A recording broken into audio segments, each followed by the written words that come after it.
पाकिस्तान में banks housing को finance क्यों नहीं करते, ये सवाल हम सबके जहनों में होता है।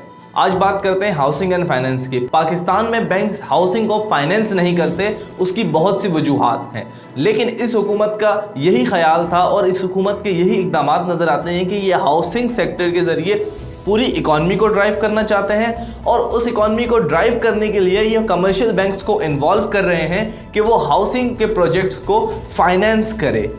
इस हवाले से मुख्तलिफ इक़दाम किए गए थे जो कि हमने आपसे पिछले दिनों शेयर किए थे, जिनमें सब्सिडीज़ दी गई थी। 33 बिलियन की सब्सिडी थी। इसके अंदर 5 से 10% का इंटरेस्ट रेट था 125 और 250 स्क्वायर यार्ड के घर पर, और जो घरों की कम से कम कीमत रखी गई थी वो 2.7 मिलियन यानी तकरीबन 27 लाख रुपए बनती है। इस रकम को बढ़ाकर तकरीबन 33 लाख रुपए कर दिया गया था, जिसके ज़रिए ये भी ख्याल किया गया था कि जिस तरह से एक घर की कीमत को बढ़ाया जाएगा तो लोगों को लोन मिलने का चांस ज़्यादा हो जाता है। इस मिसाल को इस तरह से लें, अगर 27 लाख में एक घर बन रहा है तो बैंक उनके फाइनेंशियल सिचुएशन को देखकर उनसे ये कहेगा कि हम आपको 10 लाख देते हैं, 15 लाख देते हैं। लेकिन अगर यही रकम 6 लाख रुपए ज़्यादा यानी 33 लाख रुपए होगी तो बैंक उन्हें ज़्यादा पैसे दे सकता है। इसी तरह से नया पाकिस्तान हाउसिंग स्कीम के ज़रिए भी लोगों को घर फराहम करने की कोशिशें की जा रही हैं। इस वक्त पाकिस्तान में हम आपको बार बार बताते हैं तकरीबन 1.5 लाख से ज़ायद घरों की शॉर्टेज है। अगर सिर्फ कराची की ही बात की जाए तो इसका एरियल व्यू लेने के बाद मालूम होता है कि यहाँ सिर्फ कंक्रीट है, यहाँ पे कोई प्रॉपरली इंफ्रास्ट्रक्चर नहीं है, हाई राइजेस नहीं है, कोई प्रॉपरली इंफ्रास्ट्रक्चर के ज़रिए, कोई मास्टर प्लान के ज़रिए ये शहर नहीं फैला है।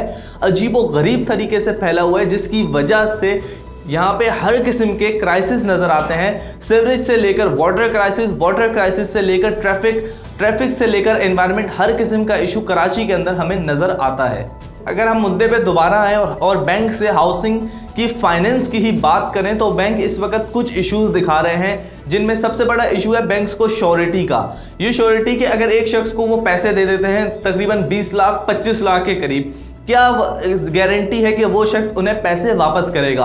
पाकिस्तान में सबसे ज़्यादा इनफॉर्मल इकॉनमी के ज़रिए मईशत को चलाया जाता है। यहाँ पे बहुत से ऐसे कारोबार हैं जो कि रजिस्टर्ड नहीं है। तकरीबन 27 लाख अफराद ने लास्ट ईयर टैक्स दिया था। इस साल भी अगर हिसाब लगाया जाए तो इतने ही अफराद या इससे कुछ ज़्यादा अफराद हो सकते हैं जो कि टैक्स देंगे।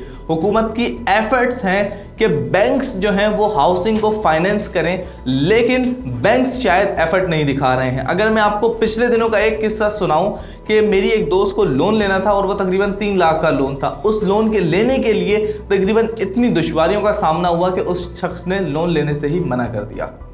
अब सिचुएशन ये है कि गवर्नमेंट जो है वो सोल्यूशन दे रही है, गवर्नमेंट फोरक्लोजर लॉ लेकर आई है, गवर्नमेंट ने रेगुलेशंस की हैं, गवर्नमेंट ने पोर्टफोलियो इंक्रीज करने का कहा है। तो अब ये सवाल है कि अब भी बैंक्स हाउसिंग को फाइनेंस करेंगे या फिर हालात ऐसे ही रहेंगे। मज़ीद खबरों और अपडेट्स के लिए देखते रहिए रेड बॉक्स।